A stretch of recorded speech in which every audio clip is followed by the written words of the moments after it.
Hello, it's Jennifer Nash-Naiyer, and I wanted to talk a little bit about what I've been seeing kind of in those that I'm talking to, whether it be clients or people in my life or just a personal experience with the political climate.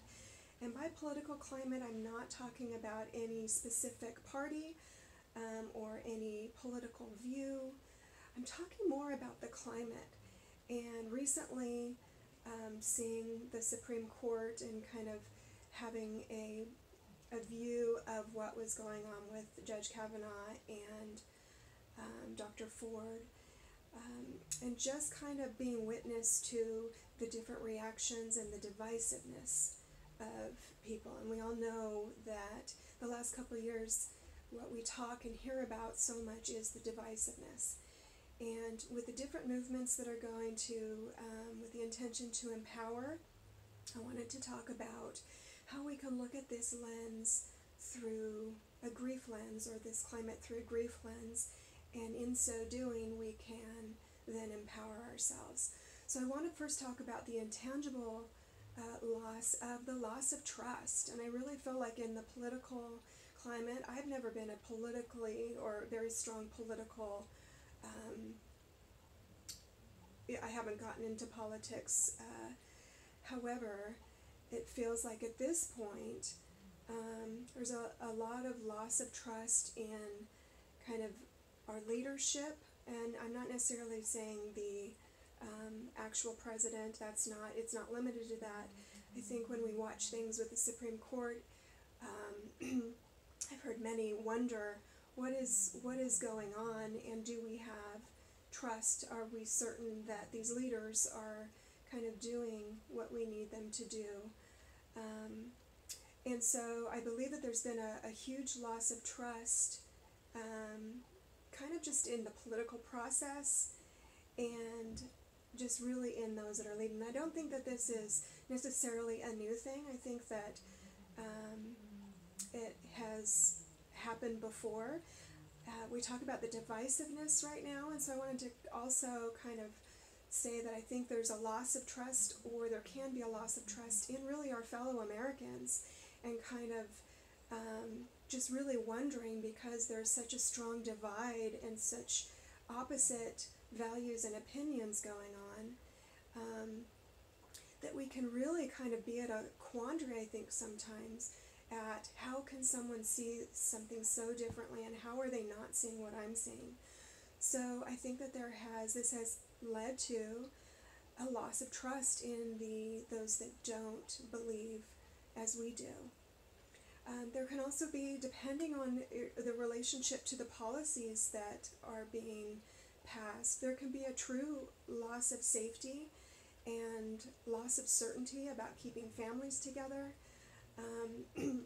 There can also be, we talk about the trauma aspect of being re-traumatized through some of the things that we're hearing, like Dr. Ford's testimony, and just kind of how things are playing out. There's some that will feel re-traumatized, and I want to even kind of go to a place where that would be from a loss lens as well.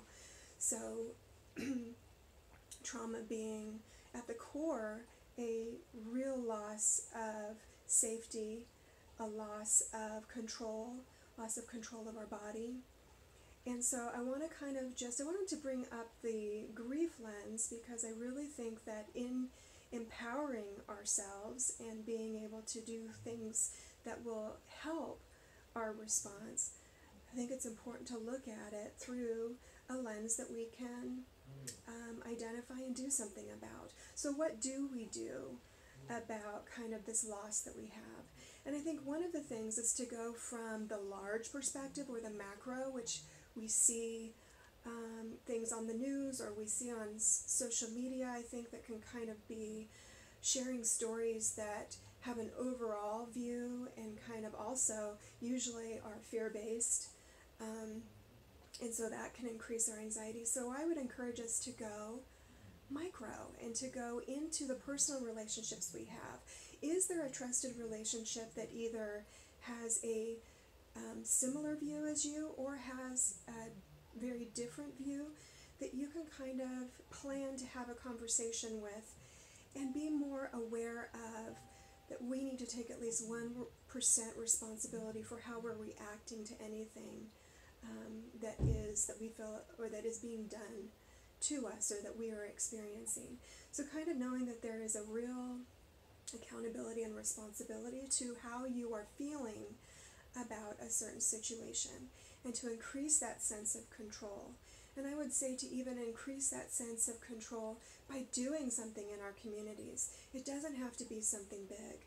I think oftentimes when we are grieving, we'll isolate, and so we'll kind of go to our social media and go to those, we'll kind of get lost in the rabbit hole and continue reading, but what we're not getting is true connection, and sometimes not being able to get the comfort of knowing, you know what, that person that doesn't believe the way that I am, if I have a conversation with them and I'm able to kind of see more of their perspective, then I can kind of know that there's never a black and white.